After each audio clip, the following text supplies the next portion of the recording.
속으로. 연방 항소법원이 어젯밤 늦게 불법 체류자 단속에 항의하는 시위대를 진압하기 위해 LA의 주 방위군을 투입한 결정이 유효하다라면서 도널드 트럼프 대통령의 손을 들어주었습니다.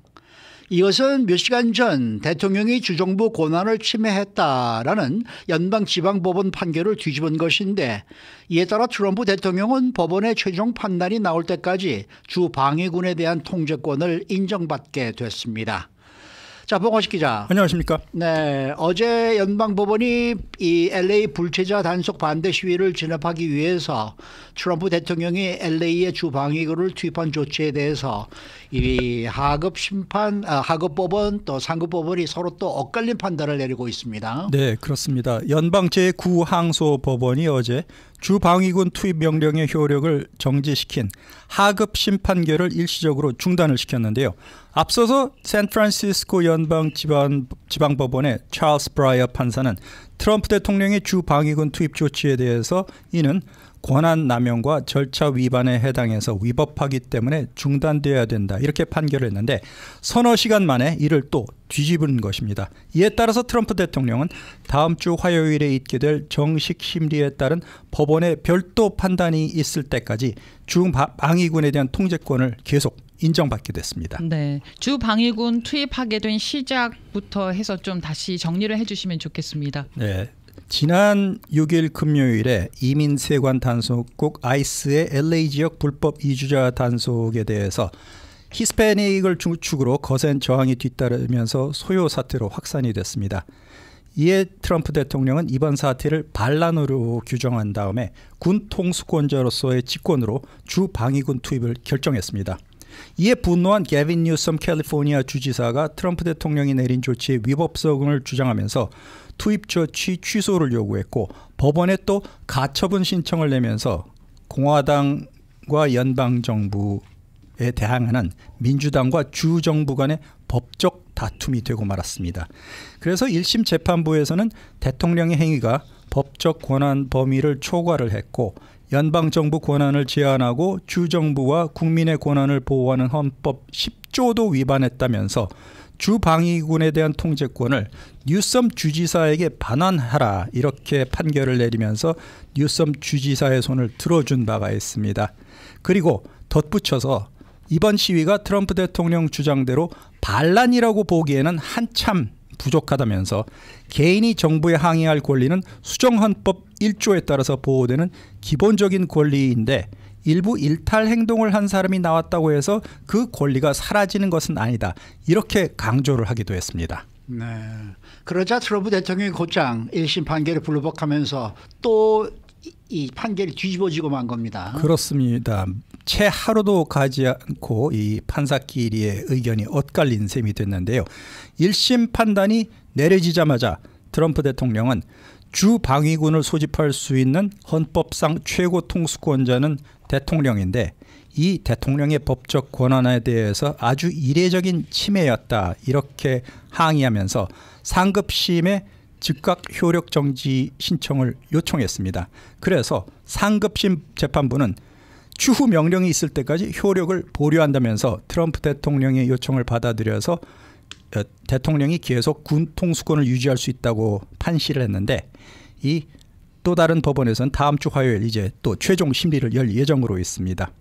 지난 1월 말에 트럼프 2기 행정부가 출범한 이후에 대통령이 주도하는 각종 행정 조치에 법원이 제동을 걸고 또 여기에 대통령이 반발하면서 법적인 소송이 이어지는 상황이 지금 계속 뒤풀이가 되고 있습니다. 이에 앞서서도 베네수엘라 불법 이주자의 체포와 추방, 그리고 하버드 대학교의 외국인 유학생 입국 금지, 그리고 세계 각국을 상대로 한 상호관세 조치도 1심에서 잇따라 제동이 걸린 바가 있는데요. 트럼프 대통령은 이를 모두 묵살하고 강행을 하거나 항소심 법원을 통해서 1심 효력을 정지시키면서 강력하게 대응하면서 지금 미국은 행정부와 사법부 간의 파열음이 잇따르고 있는 그런 상황입니다. 네, 자, 항소심 법원이 하급심의 효력을 정지시킨 이번 결정이요, 트럼프 대통령의 정치적인 입지를 강화시킬 가능성 있을까요? 네, 트럼프 대통령이 이번 사태를 통해서 법과 질서의 수호자라는 이미지를 다시 부각시키고 있는데요. 이는 또 3년 뒤에 있는 대통령 선거 때까지 전국에 있는 보수 유권자층의 강력한 정치적 메시지로 작용할 것으로 보이고 있습니다. 결국 최종 판결에 따라서 이민자의 권리, 시민의 자유, 연방주의의 본질에 대한 깊숙한 논의가 미국 안에서 전개되게 됐는데요. 그 한가운데 있는 다문화 중심의 중심축인 한인사회도 여기에 포함되어 있습니다. 단순한 시위 통제나 군대 배치 문제가 아니라 헌법에 대한 문제, 권력 분산에 대한 문제, 나아가서 민주주의의 기본권을 지키기 위한 싸움의 문제인데요. 이 싸움에서 한인사회는 더 이상 관망자일 수는 없는 것입니다. 네. 자, 그러나 저러나 지금 어제 이스라엘이 이란을 공습하면서 지금 이런 이 미국에서 있는 이러한 사태가 그냥 묻혀버리고 말고 있습니다. 그렇습니다. 지금 모든 언론들이 지금 보도하고 있는 것은 지금 이란 이 피격 사건인데요. 맞아요. 이 이스라엘이 이란에 대해서 사상 최대의 규모로 이 폭격 작전을 펼치면서 이 전면전 가능성이 급격히 커지고 있습니다. 그렇습니다. 이 이스라엘 공격의 명분이 이란의 핵 무기 획득 의혹에 따른 것인데요. 7년 전에 트럼프 첫 행정부의 이란 핵 합의 파기 이후에 이란은 지금 우라늄 농축을 가속화하면서 농축도를 60%까지 달성을 했습니다. 올해 재집권한 트럼프 행정부가 4월 달부터 다시 이란과 핵 협상을 시작했는데 이란의 우라늄 농축 프로그램을 핵 무기 획득 의도로 보고 이에 따라서 협상이 아직까지 교착 상태에 있었던 것입니다. 그래서 이란은 이스라엘이 자신들의 핵시설과 군 수뇌부를 공격하는 이른바 레드라인을 넘어섰다고 규정을 한 뒤에 강력한 보복을 선언했습니다. 이스라엘은 오늘도 이란 안에 있는 표적 100여 곳을 선제 타격을 했는데요. 새벽부터 전투기 200대를 동원해서 이란 중부 핵시설 그리고 군대 고위직 은신처와 주거지 그리고 탄도미사일 생산기지에 폭탄 330발 이상을 퍼부었습니다. 이 과정에서 핵 프로그램을 주도하는 고위급 지휘관들과 핵 과학자들이 최소 20명 이상 숨진 것으로 나타났습니다. 그렇기 때문에 이란 입장에서는 이스라엘이 정면 대결을 선언한 셈이 됐는데요. 트럼프 대통령의 사실상 묵인 속에서 가장 강력한 적성국인 이란을 이스라엘이 먼저 선제 공격함으로써 지난 1948년 이스라엘 건국 그리고 1967년 제3차 중동 전쟁으로 형성된 이 중동 지역의 역학구도가 변경되는 결정적인 시기가 도래했다. 이런 분석이 나오고 있습니다. 이스라엘과 이란 양측의 충돌이 전면전으로 치닫게 된다면 지금 현재 지구촌은 우크라이나 전쟁, 가자 지구 분쟁에 이어서 세계의 커다란 전쟁을 동시에 겪을 위기에 처했습니다. 네. 자, 그런데 미국 정부는 그동안 네타냐후 이스라엘 정권을 이란의 핵시설 공격하는 거에 대해서 줄곧 만류를 해왔지 않습니까? 그렇습니다. 이스라엘이 이란의 영내 군사 전략을 주도하는 군 수뇌부에게까지 표적 공습을 가했는데요. 모하마드 바게리 이란군 참모총장 그리고 호세인 살라미 이슬람 혁명수비 총사령관과 같은 이란 군부의 투톱이 모두 목숨을 잃었습니다. 그리고 이란 신정체제의 구심점인 아야톨라 알리 하메네이 최고 지도자가 살아있다. 이런 긴급 보도가 이란 국영 매체에서 나올 정도로 이번에 이스라엘 공습은 전례 없이 굉장히 강력했습니다. 그리고 이런 대공습 배경에는 트럼프 대통령의 묵인 또는 방관도 한 몫을 했는데요. 트럼프 행정부는 이스라엘의 가자지구 잔혹 행위를 비롯한 영내 전쟁에 바이든 정권 때보다는 훨씬 포용적인 태도를 이어가고 있습니다. 그리고 이스라엘 입장에서는 가자지구에서 발생한 전쟁을 계기로 해서 하마스와 레바논 헤즈볼라 세력을 차례로 와해를 시켰고 또 이란의 맹방인 시리아도 친서방 반군으로 정권 교체가 되면서 이란의 대리군 역할을 했던 저항의 축이 지금 급격히 약화가 됐습니다. 국경에서 수십 년 동안 안보를 위협했던 이들 저항의 축이 차례로 꺾어진 뒤에 이들의 본진격인 이란을 이스라엘이 이번에 직접 노린 셈입니다. 그리고 사우디아라비아를 포함한 수니 아랍권도 5년 전 아브라함 협정으로 어느 정도 적대감이 이스라엘과 희석됐기 때문에 이스라엘이 이제 중동에서 마지막 남은 적성국은 이란밖에 남지 않았는데 이란과의 경쟁에서 우위를 확보한다면 중동의 최강국으로 이스라엘이 올라설 수 있다는 것입니다. 그리고 이 기회를 놓치지 않고 이스라엘이 이란의 핵시설과 주요 간부들을 폭사시키면서 이런 전쟁도 불사하는 태도를 이어가고 있습니다. 트럼프 대통령이 오늘 아침에 이스라엘의 이란 공습 작전에 대해서 아주 훌륭했다라고 지금 얘기를 하고 있어요. 네, 오늘 ABC 텔레비전과 가진 전화회견에서 그렇게 얘기를 했는데요. 이란 공격과 관련된 질문을 취재진으로 받았습니다. 여기에 대해서 트럼프 대통령은 정말 훌륭했다고 생각한다, 이렇게 대답을 했습니다. 이어서 트럼프 대통령은 우리가 이란에게 먼저 기회를 줬는데도 불구하고 그들이 기회를 잡지 못했다. 이란 측은 아주 심하게 타격을 입었는데 앞으로는 더 많은 타격이 있을 것이다. 이렇게 트럼프 대통령이 강조를 했습니다. 그리고 이 공격에 대해서 미국이 어떤 식으로 가담했냐, 이런 기자의 질문에 대해서는 그 부분에 대해서는 언급하고 싶지 않다, 이렇게 노코멘트로 트럼프 대통령이 비껴나갔습니다.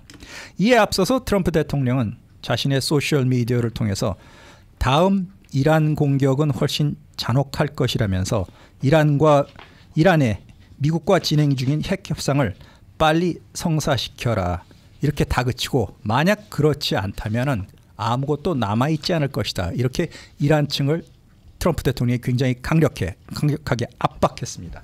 네, 이렇게 되면 이제 트럼프 대통령이 그 외교 노력에 있어서 이게 긍정적으로 작용하지는 않을 듯한데요. 자신이 대통령 선거 캠페인 때부터 주장해왔던 그런 공약이 거의 이루어지지 않을 위기에 처했는데요. 네. 내가 취임하자마자 모든 전쟁을 즉시 끝내겠다, 이렇게 공언을 해왔는데 결국 그 공연불이 되고 말았습니다. 우크라이나 전쟁과 이스라엘 하마스 전쟁과 관련된 트럼프 대통령은 자신이 주도해온 노력이 가시적인 성과를 거두지 못하는 상황입니다. 이런 현실에서 이스라엘의 이번 공격이 이란의 핵무기 보유를 막기 위한 외교적인 노력도 결국 미궁에 빠지게 됐습니다. 그리고 이란 핵 프로그램의 핵심은 우라늄 농축 시설 유지 여부인데요. 이를 둘러싸고 교착 상태에 빠진 미국과 이란의 핵 협상이 15일 오만에서 재개될 예정이었는데 이번 공격으로 인해 개최 여부가 불투명이었습니다. 또 앞으로 미국과 이란의 핵 협상 자체가 상당 기간 보류될 것으로 보입니다.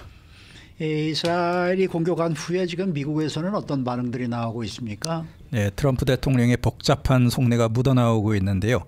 이스라엘의 이란 공격 직후에 마르코 루비오 국무장관은 성명을 냈습니다.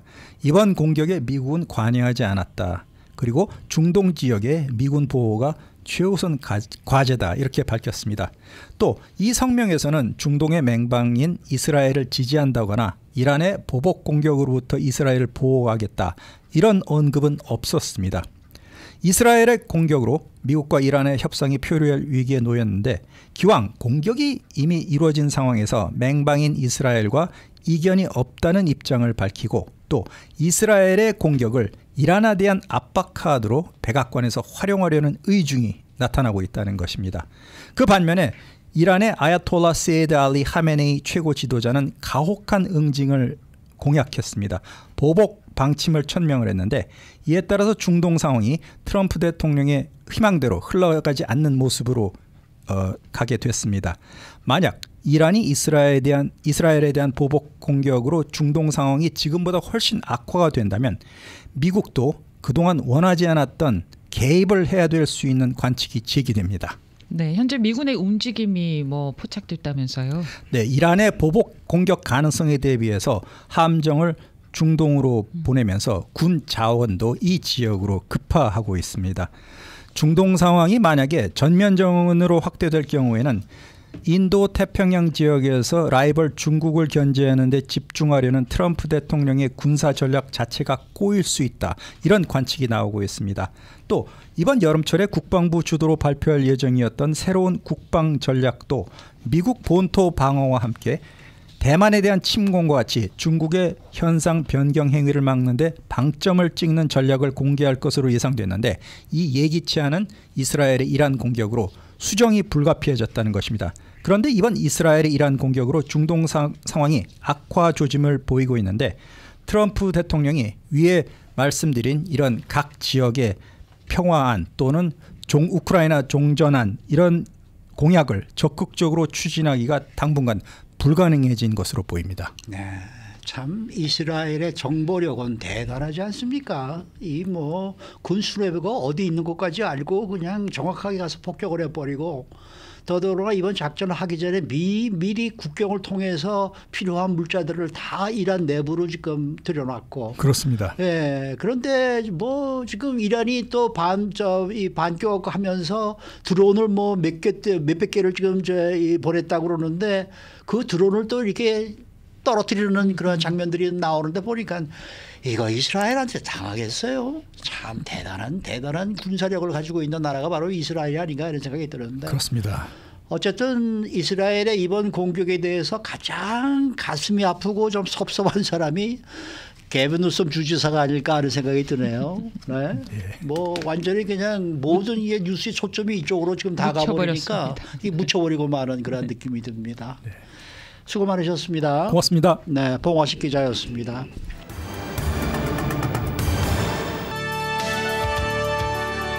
이슈 투데이. 네, 오늘은 문화평론가 문선영 씨 모십니다. 안녕하십니까? 네, 안녕하십니까. 문선영입니다. 네. 얼마 전에 인공지능 AI로 지브리 스타일이 인기를 끌면서 이 카톡 사진에 지브리 애니메이션 스타일로 올라오는 경우가 많았었는데 이번에 이 디즈니와 유니버설이 AI 기업을 고소를 했다고 합니다. 뭐 어떤 내용입니까 지금? 네, 그 카톡 프로필 사진에 내 친구가 왜 얼굴이 바뀌었지? 내 애니메이션 만화로 바뀌었지라고 이제 생각하셨던 부분들이 좀 많으실 거예요. 그게 바로 요 사이에 인기를 끌었던 그 인공지능 오픈 AI가 만든 지브리 스타일이라는 것인데요. 네. 뭐 여기 인기 일본 그 애니메이션 감독인 미야자키 하야요 감독의 그림풍으로 내 프로필 사진을 입력을 하면 그림이 이렇게 바뀌는 것이거든요. 네. 근데 이것도 이제 과연 지브리의 스튜디오의 카피라이트와 관련해 가지고 문제가 제기가 되었었고, 그런데 이번에 거의 뭐 한 달도 되지 않아서 또 다른 이제 논란이 되고 있는 게 헐리우드의 애니메이션 캐릭터인 뭐 미니언즈라든지 슈렉이라든지 엘사, 뭐 심슨, 스타워즈 같은 그런 유명한 캐릭터들을 AI가 복제를 해서 그 논란이 되고 있습니다. 그 유니버설 스튜디오하고 디즈니가 가만히 있지 않고 이 AI 회사를 현재 고소를 했죠. 그런데 고소한 이유는 당연히 여러분들 예상하시다시피 창작권 침해 그리고 무단 상품화라는 이유인데요. 이 사건이 앞으로 인공지능 AI의 카피라든지 뭐 원작 창작자 사이에서의 관계에 대한 어떤 중요한 쟁점이 될 것으로 보이고요. 네. 그리고 이게 할리우드 스튜디오 연작인지 뭐 아니면은 진짜 AI가 제작한 것인지 현재 급속도로 지금 재생산이 되고 있기 때문에 이런 문제에 대해서 이번 계기를 통해서 소송을 통해서 무엇인가가 아마 정리가 되지 않을까 예상이 됩니다. 프로필 사진을 지브리 스타일로 바꿨다가 또 다른 분이 너 그거 저작권 때문에 문제가 될 수 있으니까 얼른 지워 막 이렇게 얘기하는 거를 제가 옆에서 들은 적이 있는데요. 이런 AI의 이미지 재생산과 같은 현상에 대해서 현재는 뭐 정확한 규제가 없는 겁니까? 지금으로서는 그런 규제가 없고요. 네. 현재로서는 이제 그런 규제가 없기 때문에 이번 유니버설 스튜디오와 디즈니가 그 AI 회사인 미드저니에 대해서 고소를 한 그 내용이 중요한 판례로 남을 것이고 앞으로 규제의 기준이 될 수 있을 것 같다는 생각이 듭니다. 지금 문제는 창작자의 동의 없이 내가 만든 캐릭터가 카피가 되고 재생산이 되어서 유통된다라는 것은 창작물의 어떤 그 소유권에 대한 침해가 되겠죠. 예. 그런데 그런 문제뿐만이 아니라 두 번째 문제로는 창작자가 원하지 않은 동의하지 않은 창작물이 카피가 되어서 어떤 스토리가 좀 만들어질 수 있다라는 거예요. 예를 들면 지브리 스튜디오의 미야자키 하야오 감독은 그 반전주의자로 아주 잘 알려진 감독이거든요. 그렇죠. 네. 그런데 뭐 예를 들어서 이 프로필 사진을 본인 걸로 AI를 통해서 바꾸게 되는 과정에서 뭐 예를 들어 군복을 입고 있거나 아니면 총을 들고 있거나 아니면 전쟁 그 상황을 배경으로 한 프로필 사진이 얼마든지 만들어줄 수 있다라는 거죠. 네. 그렇게 되면 실제로 창작자의 의도와는 그리고 어떤 사상이라든지 철학과는 맞지 않은 것이 이미지가 재생산되고 있다라는 점에서 문제가 될 수 있겠죠. 지금 AI 컴퍼니 미드저니가 카피한 엘사를 가지고 디즈니가 의도하지 않거나 혹은 방향이 다른 어떤 그 스토리라든지 창작물이 또 만들어져 버리게 된다면 그야말로 큰 혼란이 가중될 것이다.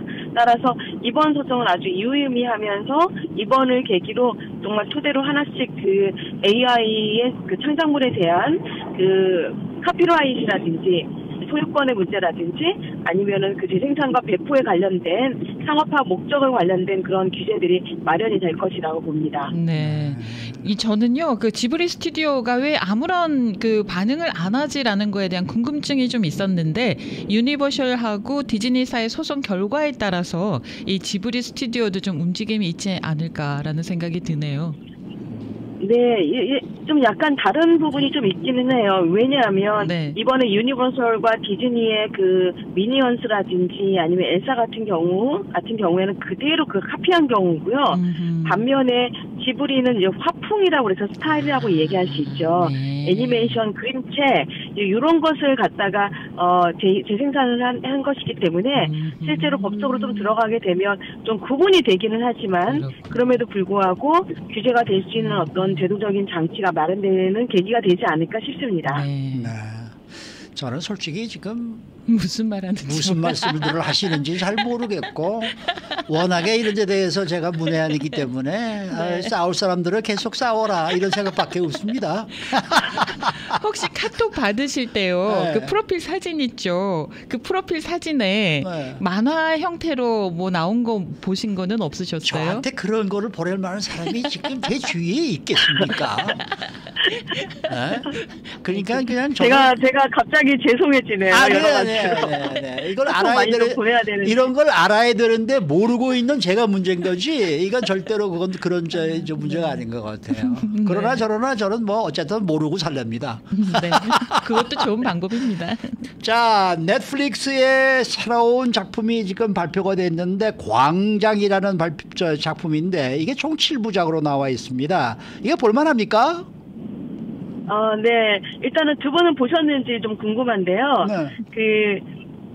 총 7부작이고 혹시 저는 키아누 리브스 네. 보려고 하다가 집사람이 보면서 어때 그랬더니 별론데 그래서 안 보고 있었습니다. 저는 다 봤는데요. 네. 다 봤는데 저희 그 신랑은 너무 재밌다고 거의 밤을 새면서 다 봤고요. 저는 여기서도 세대차가 또 나오네. 그러니까 저는 그냥 나눠서 보기는 다 봤습니다. 재미있습니다. 네.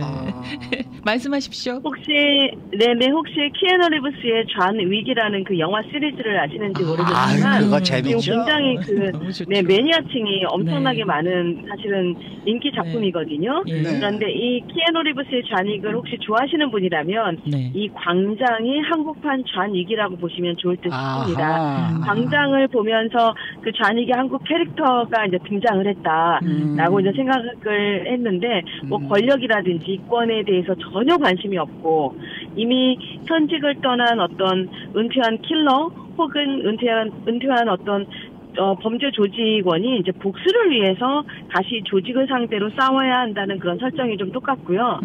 뭐 예를 들어서 1대 100으로 싸워도 무조건 이겨야 되고요. 폭발을 일으켜도 폭탄이 터져도 본인은 살아야 되고 자동차가 이게 낭떠러지에서 바다로 떨어져도 주인공은 죽지 않죠. 살죠. 네. 이런 설정들이라든지 이런 인물의 설정들이 좀 우스꽝스럽게 들리지만 영화상으로 이제 그런 거를 또 보는 데는 또 그만한 재미가 있는데 그래서 존 윅이 인기 작품이고 또 키아누 리브스의 어떤 캐릭터와 이게 맞아떨어지는 부분이 있는데 이 광장이 소지섭이라는 배우가 주인공을 맡아서 다시 복귀를 한 작품입니다. 여러분들 소지섭 씨 하면 생각나시겠지만 한 20년 전 벌써 20년이 됐더라고요. 이 배우가 40대 후반이에요. 믿어지지가 않는데 이 배우가 그 멜로드라마에 정말 대단한 스타였단 말이죠. 그렇죠. 키아누 리브스가 물론 스피드라는 액션 작품을 하긴 했었지만 그리고 또 매트릭스라는 작품을 했었지만 또 멜로물에 맞는 그런 얼굴을 가진 그런 매스크를 가진 배우인데 그 배우가 아주 험악한 액션 배우로 돌아와서 잔입을 해서 부활을 했다라고 보시면 돼요. 네. 마찬가지로 이 소지섭 씨가 지금 이후 광장이라는 드라마를 통해서 시리즈를 통해서 이제 본인이 복귀를 했는데 딱 보아하니 너무나 이미지가 잘 맞아 떨어진다. 그 연기를 바라보는데 뭐 연기력이 사실 그렇게 많이 필요한 캐릭터는 아니고 온몸으로 액션을 110% 본인이 몰입을 해서 액션을 찍었는데 그걸 보면서 이제 그 관객들로서는 이 스토리 자체가 사실은 그게 중요하지가 않아요. 왜냐하면 액션이 워낙에 많고 보통 1시간 정도 한 시리즈 작품을 보게 된다면 한 시리즈 작품 중에서 한 40분은 액션이 들어가고 20분은 스토리가 들어간다라고 보실 정도로 과하게 느껴질 정도로 액션을 갖다가 그냥 때려 부은 작품입니다. 그런데 소지섭 씨의 그 액션 연기가 여러분들 보시면은 그냥 괜찮다. 이 정도면 정말 수준급이다라고 생각하실 정도로 공을 많이 들였고 거기에 그 배우 서준호 씨의 연기가 정말 정평이 난 배우이지 않습니까? 근데 여기에서 탄탄하게 뒷받침을 하고 있고요. 여기에 또 새로운 배우의 발견인 것 같아요. 저도 사실 이 배우에 대해서 잘 몰랐었는데 공명이라는 젊은 배우가 나오는데 이 배우가 왜 우리가 보통 악당하면은 얼굴이 험악하다든지 딱 생긴 마스크 자체부터가 그 사람에 대해서 등장하기 전에도 벌써 등장과 동시에 악당이다라는 걸 알 수 있는 그런 마스크의 전형적인 게 있지 않습니까? 그런데 굉장히 곱상하고 정말 해맑은 얼굴을 가진 대단한 그 사이코패스 같은 그런 악당이 캐릭터가 하나 등장을 하는데 이 공명이라는 배우도 눈여겨보실 만큼 액팅이 굉장히 좋았고요. 이런 면에서 7부작으로 만들어진 이 작품이 뭐 일부는 스토리를 이제 파운데이션을 만들다 보니까 지루한 면이 좀 있고 따라가시기에 이게 도대체 어떻게 지금 시작되는 것인지 스피드라든지 아니면 너무나 어둡게 연출이 되어서 보기 힘든 부분이 좀 있습니다. 하지만 2편에서 4편 정도 가면 액션을 좋아하시는 분들은 정말 푹 빠져들 만큼 이 소지섭 씨의 연기를 보실 수가 있고 그리고 나중에 이제 제가 이제 스포일러는 하지 않겠습니다만 이야기가 좀 반전이 이루어지면서 그 다음에 이야기들이 이어지는데 요거 시즌 1으로 끝날 것 같지 않아요. 이렇게 7부작으로 끝나고 나서 뭐 킬러에 교환해가지고 다시 시리즈 편으로 만들어도 충분히 한국판 좌 위그로 이 광장의 소지섭 씨가 다시 한번 액션 배우로 등극하는 그런 좋은 계기가 되지 않을까. 남자분들은 다시 말씀드리지만 키아누 리브스의 좌닉 같은 그런 장르물을 좋아하시는 분들은 아마 이 작품 주말에 정말 즐겁게 보실 거고요. 여성분들도 소지섭 씨에 대한 어떤 기억이라든지 이런 가지고 계신 분들은 또 다른 배우 좀 늙어가는 배우이지만 어떻게 다시 자리를 잡는지 그 액션을 보시는 즐거움이 있을 거라고 봅니다. 저는요 그 소지섭의 동생 역으로 나온 이준혁 배우가요 정말 멋있는 거예요. 수트가 너무 잘 어울리고요. 선이 너무나 깔끔해가지고 진짜 멋있더라고요. 그걸 보면서 야 나도 좀 무술을 좀 배워보고 싶다라는 생각도 들 정도였는데요. 정말 이준혁 씨 멋있었습니다. 이준혁 배우 많이 나오지는 않는데요. 왜냐하면은 뭐 그럴 일이 있어가지고 짤막하게 나오는데 정말 멋있어요. 표정, 행동, 말하는 거 멋있었습니다. 저희가 무술을 그래도 그런 손이 나오지는 않겠죠. 네, 불가능한 일이고요. 어쨌든 주말에 시면 그래도 시간 세우시는데 즐거운 시간이 되실 거라고 봅니다. 아니 그런데 요즘은 이렇게 한꺼번에 뭐 9편, 10편, 11편씩 이렇게 나오니까 솔직히 말해서 팔로우업 하기도 상당히 힘듭니다. 아주 그렇죠. 숨이 차고요. 이걸 또 안 보면은 내가 이거 또 뒤떨어지는 게 아닌가. 뭐 이래가지고 좀 걱정도 하고 좀 그러는데 지금 이게 그래서 제일 재밌는 편이 2편부터 4편까지라고요? 그럼 그것만 볼게요. 2편에서 4편까지고요. 최호 앵커님 요즘 저희들이 이제 젊은 세대들이 영화를 보는 관람 방식이 좀 바뀌었어요. 청소하면서도 보고요. 요리하면서도 이거를 보기도 하고요. 그리고 다른 일을 하면서 읽어보기 때문에 저희들이 예전에 영화를 봤던 1시간, 2시간을 이제 정말 소파에 앉아서 네. 정말 집중해서 보는 그런 관람의 문화가 많이 바뀌었다라는 것 때문에 7부작이 나와도 젊은 사람들은 7시간을 앉아서 내리볼 수가 있습니다.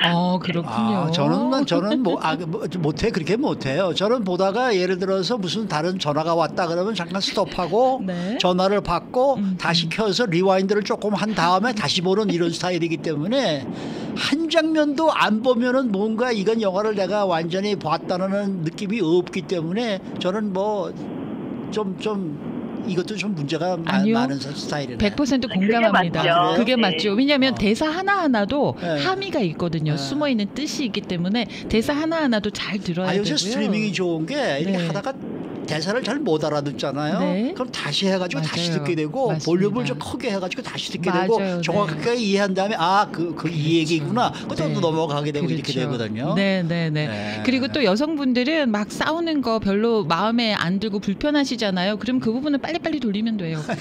저는 빨리빨리 돌려갖고 싸우는 부분을 넘어가고 이제 보거든요. 네, 절대로 빨리 감기는 하지 마십시오. 그거는 작품을 모욕하는 겁니다. 그런가요? 다시 봐야겠습니다. 네. 오늘 말씀 잘 들었습니다. 네, 좋은 주말 되십시오. 네, 문화평론가 문선영 씨 함께했습니다.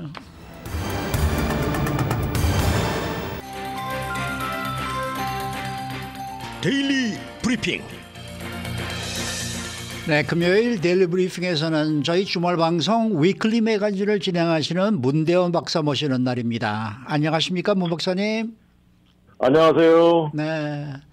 요즘 LA는 연방 아이스 요원들의 급습에 저항하는 시위로 지금 하루하루가 이 날이 저물고 있는데 어떻게 생각하십니까? 이 시위의 방향과 목적이 좀 다른 데로 가는 것 같다라는 느낌이 들지 않으십니까? 그렇습니다. 이 시위하는 거는 그 사람들의 이유가 있을 것이고 다 어느 정도는 존중하는데 이 어떻게 타겟이 그냥 아무 잘못도 없는 비즈니스나 이런 데로 가는 것 같아서 정말 요새 물론 뉴스에서 들어보면 다운타운을 급습했다, 홈디포 앞에도 갔다, 그저께는 다우니 지역에 카워시도 갔다는 소리를 들었는데 이 불법 체류자를 솎아내겠다는 의미로 이제 아이스 정책이지요. 근데 이 방향이 제가 보기에는 엉뚱하게 일반 비즈니스들에게 심각한 피해를 주고 있는 겁니다. 이 한 예가 있어요. 21살의 로베르토라는 청년은 이 다운타운 일본 타운 근방에서 It's Boba Time이라고 보바 스토어에서 일하고 있다 그래요. 요새 며칠간 시위 내용 완전히 한복판의 위치나 마찬가지죠.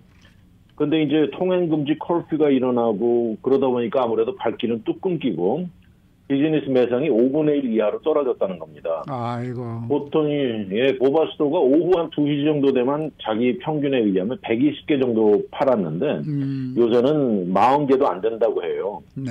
그런데 로베르토는 자기는 시위 참여하진 않았지만 이들이 주장하는 이유는 이해는 한다고 하는데 정말 많은 사람들이 이렇게 이걸 지지하는 사람들도 있지만 결국 비즈니스를 망가뜨리는 것은 절대 지지하지 않는다는 입장입니다.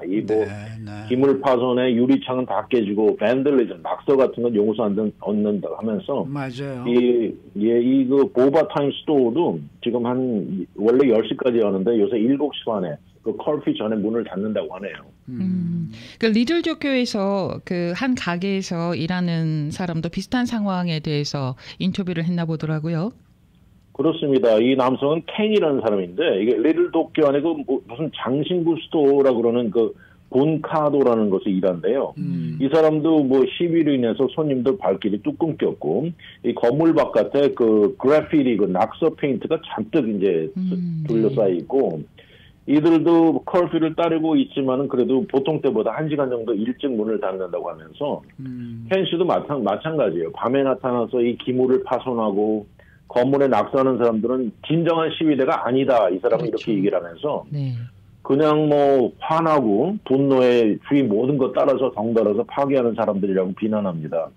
이 켄 씨가 우려하는 것은 이런 일로 인해서 이미 그렇게 되고 있습니다만은 다운타운 근방에 많은 이벤트들이 캔슬되고 사실 오늘부터 다저 스타디움에서 홈게임 시리즈 시작하는데 맞아요. 그렇죠. 다저 스타디움 가구 나오고 이것도 지금 뭐 엄청나게 여파가 미칠 것 같다고 생각하면서 이 본인 생각으로는 이 비즈니스 주인들이 너무 안 됐다고 안타깝다고 얘기를 하는데 그 재패니즈 빌리지 안에 가면 그 애니미 스토어 같은 데가 이미 크게 파손이 돼가지고 한자로 지금 이렇게 막혀져 있는 모습이 보인다고 하네요. 그 일본 타운 안에 보면은 그 왜 재패니즈 아메리칸 내셔널 뮤지엄이라고 있지 않습니까? 있죠. 그 네. 박물관도 굉장히 큰 피해가 지금 좀 상당한 것 같아요. 네, 그 퍼스트 스트리트에 있죠. 누가 한 번 정도는 지나가 보셔서 아실 텐데, 뭐 이 그래피티가 아주 심하게 온통 덮여져 있습니다. 이 박물관의 보드 멤버인 빌 푸지오카 씨가 있는데, 빌 씨가 이 박물관이야말로 어떻게 보면 굉장히 그 심볼릭하고 봉화불 같고 사회 정의와 인권의 상징 같은 곳이라고 얘기를 하면서 이 박물관도 어떻게 보면 친이민 입장이라는 거죠. 이렇게 신성하고 특별한 곳에 이런 일이 일어나서는 안 된다 그러면서 이미 뭐 재패니즈 아메리칸들이야 세계 2차 대전 때 수용소로 끌려가는 그 어두운 역사를 가지고 있지 않습니까? 이 푸지오카 씨도 평화로운 시위는 긍정적인 변화를 가져오는데 지금 이거는 절대 긍정적이 아니다 이렇게 얘기를 하면서 그래서 다행인 게요. 그 다음날 그래도 몇몇 사람들이 나타나가지고 그 청소를 돕는 모습이 보여가지고 참 좋았다 그러는데 지금 다른 것도 그렇지만 이 재패니즈 아메리칸 이 내셔널 뮤지엄이 이렇게 되는데 사람들이 많이 놀라고 있습니다. 네. 그 소셜 미디어에 보면은 정말 많이 망가진 그 박물관의 모습 이미지가 올라오면서 또 반응이 많이 나오더라고요. 그렇습니다. 특히 상당수의 재패니즈 아메리칸들이 이런 모습을 보고는 놀라면서 그중에 한 여성은 가만히 있어서는 안 되겠다는 생각에 이 웨스트 LA 쪽에 사는 여성이에요. 이 키미코 카펜터 씨라고 이름이 나와 있는데 그 자리에서 박차고 일어나가지고 집 옆에 있는 럼버 스토어에 가가지고 뭐 글러브랑 걸레랑 브러쉬랑 그래피티 지우는 것들을 사가지고 무작정 그냥 다운타운 쪽으로 향한 겁니다. 그래가지고 뮤지엄에 도착해서 그냥 팔을 걷어붙이고 여성이 땀방울 흘리며 닦고 있으니까 다른 사람들 옆에 와서 돕기 시작한 거예요. 근데 이 여성은 지금 뮤지엄하고는 아무 관계도 없는데 한 가지는 본인이 어린 티네이저 시절에 이곳에서 발런티어 한 적이 있다고 하네요. 그리고 또 글렌데일에 또 베이스를 둔 인권운동가 이 수선 씨도 예전에 본인이 이 뮤지엄에서 일한 적이 있는데 이런 것을 보면서 정말 기절하는 줄 알았다. 다른 곳은 몰라도 이곳은 절대 건드리면 안 된다 이렇게 말을 하네요. 근데 뭐 저희도 그 방송을 한번 했습니다마는 시위대 중에서 왜 그 멕시코 깃발, 멕시코 국기를 든 사람들, 엘살바도르 국기를 든 사람들, 뭐 또 미국 국기와 또 멕시코 국기를 이렇게 반반씩 이렇게 잘라서 또 붙여가지고 또 들고 있는 사람들, 뭐 여러 사람들이 많더라고요. 그런데 지금 팍스 뉴스에서는 지금 시위대 중에 지금 뭡니까 팔레스타인 국기를 들고 있는 사람도 있다, 뭐 이런 이제 보도가 지금 나오고 있는데 이렇게 다른 나라들의 국기를 들고 시위하는 사람들은 왜 그럴까요? 그러게요. 저도 이 깃발을 흔들다는 거 있을 수 있는데 이렇게 지금 뭐 불법 체류자를 잡아내고 그런 마당에 멕시코 깃발이 이게 도움을 주는 건가 하는 그런 생각도 들기도 해요. 근데 이 멕시코 깃발을 들고 있는 사람들이 말하는 것은 자기들이 트럼프 정부의 추방 작전에 강한 저항의 의미다 이렇게 말을 하는데 사실 오히려 이게 미국 전체 반감을 일으키지 않을까 하는 생각도 듭니다. 사실 멕시코 사람들이 이렇게 멕시코 깃발을 막 날리면서 그런 게 사실 오래된 역사가 있어요. 네. 벌써 한 30여 년 전에 이 캘리포니아 주에서 프로포지션 187이 통과되면서 그게 무슨 내용이었냐면 불법 체류자의 자녀들은 공립학교 가는 것을 금지시키는 이런 법안이었습니다. 그래서 그때 엄청난 시위가 벌어지면서 멕시코 깃발을 많이 날렸다는데 이 라티노들도 이때 이제 라티노 정치가들의 이 필요성을 절실히 느끼고 그 뒤로 나온 여러 라티노 정치가들 중에 이름이 우리가 아는 그 케빈 델레온이라고 있죠. 앤젤리카 살라스 이런 이름들이 그 뒤에 나왔다는데 이 시위하는 사람들 중에 멕시코 깃발을 날리는 사람 인터뷰를 해보니까 멕시코 국기의 의미는 우리는 멕시칸 아메리칸이고 우리도 아메리칸이라는 것을 강조한다는 거예요. 그래서 우리는 멕시칸이라는 절대 수치스럽지 않고 이 사람들이 일반 사람들이 멕시코 음식이나 문화 등은 좋아하면서 사람들은 무시하고 차별한다고 이게 깊이 깔려 있다고 하네요. 다시 말해서 멕시코 깃발은 우리의 심볼이고 멕시칸 유산의 자랑스러움이다 이렇게 얘기를 하는데 이 사람들은 이런 의미로 흔든다고 하네요. 네, 한국에 왜 어서와 한국은 처음이지라는 프로그램이 많은 인기를 얻고 있는데요. 저도 그걸 흥미롭게 봤는데 멕시코에서 여행을 오신 분들은 이 꼭 멕시코 국기를 들고 다니시더라고요. 몸에도 두르고. 아, 그래요? 예. 그래서 저게 문화 가운데 하나인가 이런 생각이 들었는데 이게 맞닿아 있는 걸 오늘 또 느끼게 되네요. 아니, 남의 나라에 여행을 가는데 멕시코 국기를 계속 몸에 두르고 흔들고 막 그렇게 다니시더라고요. 뭐 우리 한국 분들도 좀 태극기 들고 다니시는 세계를 이렇게 누비는 분들이 꽤 계시잖아요. 여행할 때는 안 그러잖아요. 개인적으로 여행을 갈 때는 그런 걸 안 하는데 물론 카메라로 찍고 있으니까 방송국에서 카메라로 찍고 있으니까 뭐 그럴 수도 있겠는데 전 독특하다라는 생각은 있었습니다. 그 말씀 듣고 보니까 네. 또 그렇긴 하네요. 네. 네, 이렇게 멕시코 분들이 그 멕시코 국기 많이 들고 다니는 것 같아요. 그렇죠. 네. 자, 그리고요 또 그 굉장히 유명한 그 권투 선수 오스카 들라호야라는 선수가 지금 이런 LA에서 벌어지고 있는 이런 현상에 대해서 또 의견을 피력을 했더라고요. 그렇죠. 이 오스카 델라호야 하면은 완전히 미국에서 태어난 치카노의 대명사죠. 이 누구보다도 멕시코 이민자의 아들로 이 몬테벨로에서 태어났습니다. 네. 그리고 이제 주로 이스트 LA에서 살아왔다는데 우리는 그 올림픽에서 권투 박승 금메달을 딴 걸 이제 기억을 하는데 오스카 델라호야도 벌써 나이가 52살이 되었네요. 오스카 델라호야가 엊그저께 이렇게 현재 모습을 보면서 너무 안타깝고 슬프다 이렇게 얘기를 하면서 그러면서도 LA 역사에 이민자는 필수로 필요한 존재라고 얘기를 했습니다. 오스카 델라호야도 2002년에 이 멕시코와 미국 이군 국적을 땄어요. 네. 그런데 이제 1992년 바르셀로나 올림픽에서 이 복싱 금메달을 목에 걸었을 때도 그때도 델라호야는 사실 미국 국기하고 멕시코 국기 두 개를 흔들었다고 하네요. 그러면서 이 현재 시위가 평화롭게 진행되기를 기도한다고 이렇게 오스카 델라호야도 한마디 했네요. 그 시위를 하시는 분들은 평화롭게 하고 싶은데 그 사이사이에 꾼들이 끼는 게 아닐까. 괜히 왜 자기 분노 폭발하고 이 기회를 좀 노려가지고 뭐 상점 좀 털어볼까 뭐 이런 불손한 생각을 가진 분들이 사이사이에 끼면서 이게 바람몰이를 하는 건 아닌가 이런 생각도 듭니다. 그거는 어르신 지적 같아요. 왜 지난번에 그 우리 박형영 기자도 그런 말씀하셨지 않습니까? 맞아요. 낮에 할 때 시위는 다 평화적으로 하고 밤이 되면은 이렇게 그 뭐 루팅이라든지 상점을 습격해서 물건을 훔쳐간다든지 이건 완전히 별개의 사람들이라는 얘기거든요. 그렇죠. 그러니까요. 네. 그러니까 이제 사람들이 이렇게 물건을 한 사람이 훔치면은 또 사람 심리라는 게 그걸 또 쫓아가서 같이 하게 되거든요. 그러니까 그 완전히 그 낮에 하는 평화 시위꾼들과 밤에 하는 폭력 시위꾼들과 이거는 완전히 이제 분리를 해야 되는데 거기에 이제 어떤 뭐랄까 경찰력도 필요할 것 같고 말이죠. 맞습니다. 네. 이게 참 정치인들도 그런 면에서 보면은 참 힘들 것 같아요. 그러니까.